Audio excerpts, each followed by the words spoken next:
You know that old investing advice? Just buy and hold a diversified portfolio? Well, if you've ever had a nagging feeling that maybe that's not quite enough for today's kind of wild markets, you are definitely not alone. It's a really complex world out there, and, just crossing your fingers and hoping for the best, well, that isn't a strategy.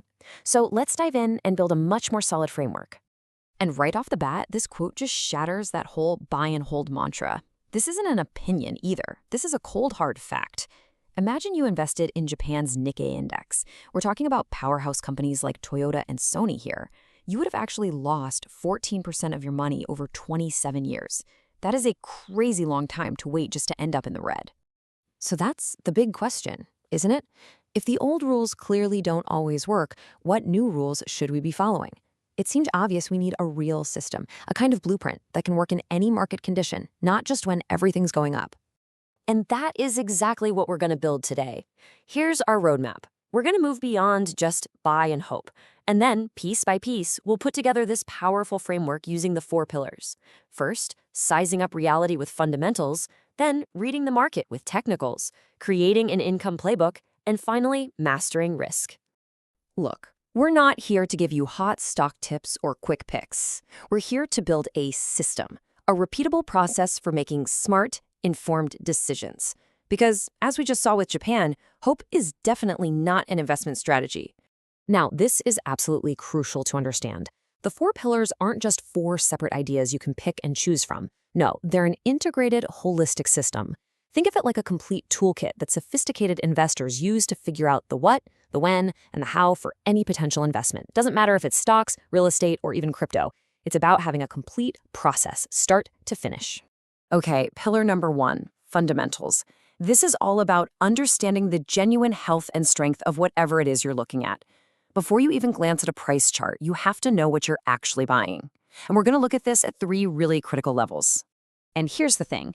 Everything, and I mean everything in the market, happens in the shadow of the sovereign. A great company can't thrive in a failing country. So it all starts at the top, with the health of the country itself. And of course, how that all fits in with your own personal situation. So we have to start at the highest level, the sovereign. This chart does a great job of showing what we mean by sovereign health. A country's debt to GDP ratio, think of it like its personal credit score. It tells you if the economic engine is actually big enough to handle all its debt. I mean, just look at Japan. That number helps explain a whole lot about their lost decades. This stuff also creates these really complex global dynamics. For instance, China holds a ton of US bonds, so they're loaning America money, which America then uses to buy stuff made in China. It's this tangled web that you have to be aware of because it affects everything. Okay, so let's zoom in a level to the corporate side. When you're looking at a company's fundamentals, you have to act like you're buying the entire business, not just some ticker symbol on a screen. You're looking at their earnings, their potential for growth, and this is a big one, the risk of them just becoming obsolete. I mean, think about Blockbuster Video. Their earnings could have looked great one year, but the fundamental shift to streaming technology made them completely worthless. That's a fundamental risk. All right, so fundamentals help us figure out what does a strong company or asset. But now we need pillar 2, technical analysis. This is what helps us figure out when might be a good time to act. It's all about reading the mood and strength of the market itself. Because, even the best company in the world can go down in a bad market. This is the core idea you have to embrace here. The price chart is the reality. It reflects everything, all the news, all the analyst reports, every bit of hope, every ounce of fear. It is the collective footprint of every single person in the market. So when you learn to read a chart, you're basically learning to read the market's mind. So technicals really help us confirm what the fundamentals are telling us. Let's say you find a great company, fundamentals are solid. The chart can help you answer questions like, okay, is all that good news already baked into the price? Or is this thing running out of steam? Or does it look like it's about to find a whole new gear? It adds that crucial layer of timing to our decisions. Now for pillar 3, the income playbook. And honestly, this is where things get really, really powerful. See, most investors only know how to make money one way. They buy something and they hope it goes up. But the pros, they have a playbook for generating cash flow no matter which way the market is heading. And this is the key insight. Sophisticated investors have a plan for all 3 market directions. Up is easy, that's capital gains, we all get that.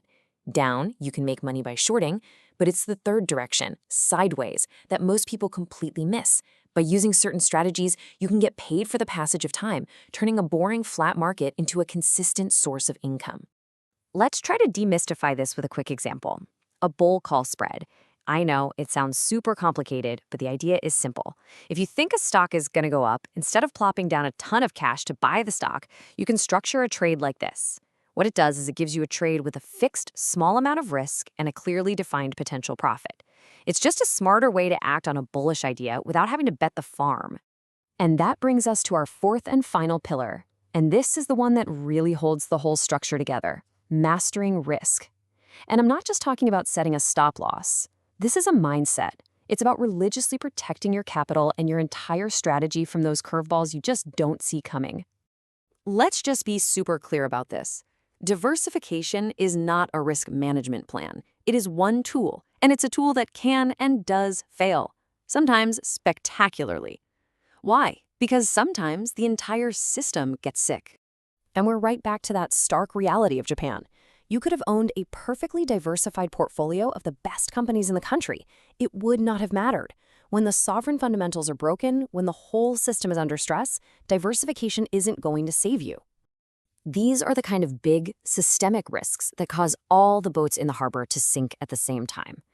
A major country's debt getting downgraded, a war, a disruptive new technology, these are tidal waves.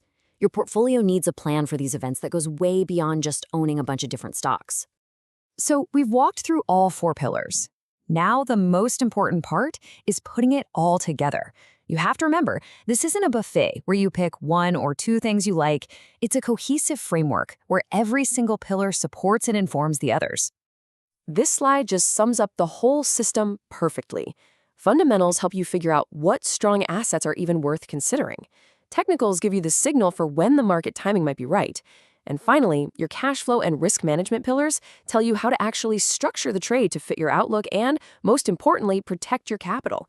It is a complete process, from the initial idea all the way to execution. So I'll just leave you with this one question to think about. Take an honest look at your own approach to investing. Is it built on a solid, repeatable system that can handle any kind of market? Or is it based on a few tips, some articles you read, and a little bit of hope? Building on these pillars is what gives you the foundation to navigate whatever the market throws at you with real confidence.